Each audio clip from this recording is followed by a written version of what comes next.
Olá! Para quem está começando a investir no Brasil, tem um conselho que, olha, a gente ouve em todo lugar. Começa com fundos imobiliários, os FIs. É seguro, é fácil de entender e pinga dividendo todo mês. Parece perfeito, né?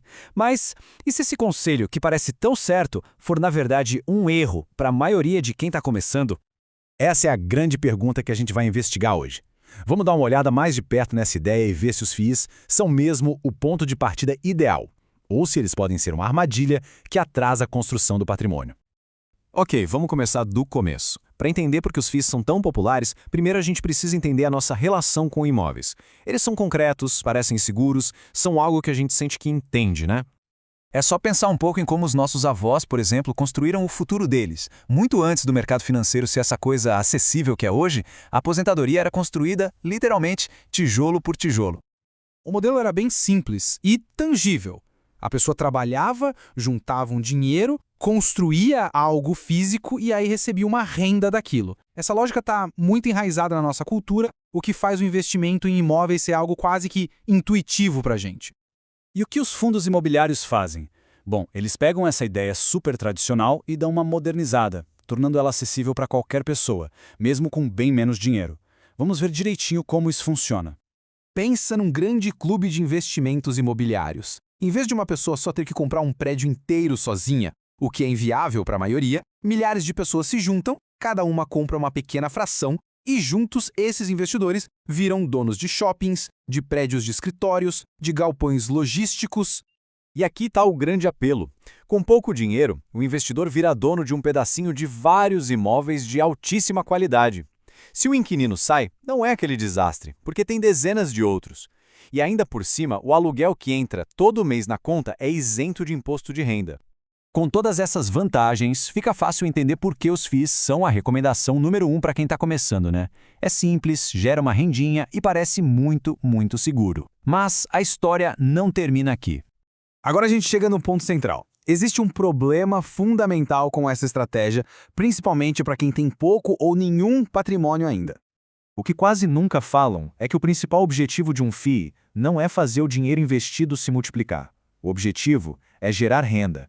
E essa é uma diferença brutal.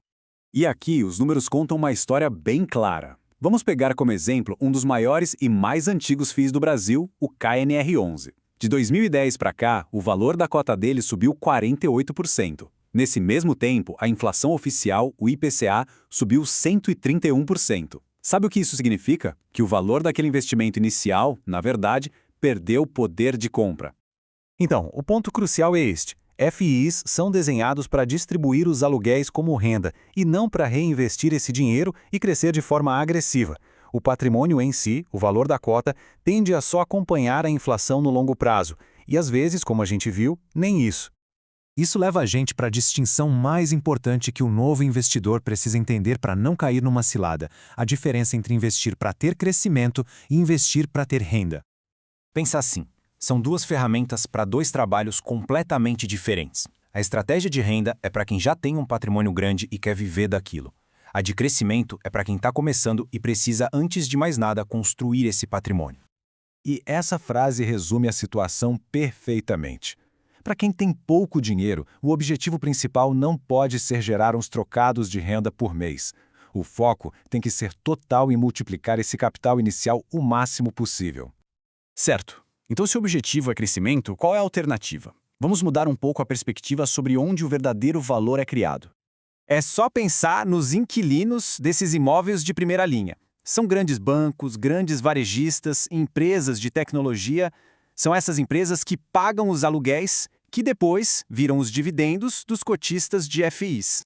E essa ideia é brilhante. Em vez de receber uma pequena fatia do aluguel, por que não ser sócio do negócio que gera lucros muito maiores? Por que não ser dono da empresa que está crescendo e pagando aquele aluguel? Vamos ver um exemplo bem prático. Enquanto a cota do KNR11 valorizou 48% em uns 15 anos, a ação de um dos seus maiores inquilinos, um bancão como o Itaú, valorizou 385%. A diferença no crescimento do capital investido é gigantesca. Com tudo isso, quer dizer que FIIs são ruins? Não de jeito nenhum. A questão não é se eles são bons ou ruins. A questão é para quem eles são bons e para qual momento. FIIs são uma ferramenta fantástica para a fase de, digamos, colheita do patrimônio. Quando o objetivo muda de acumular para preservar e gerar renda para viver, aí sim eles se tornam uma das melhores opções que existem. A mensagem principal que fica é esta: a estratégia de investimento tem que estar alinhada com o momento de vida da pessoa. Para o investidor mais novo, com um horizonte longo pela frente, o foco total deveria ser em fazer o bolo crescer e não em ficar tirando fatias pequenas dele todo mês.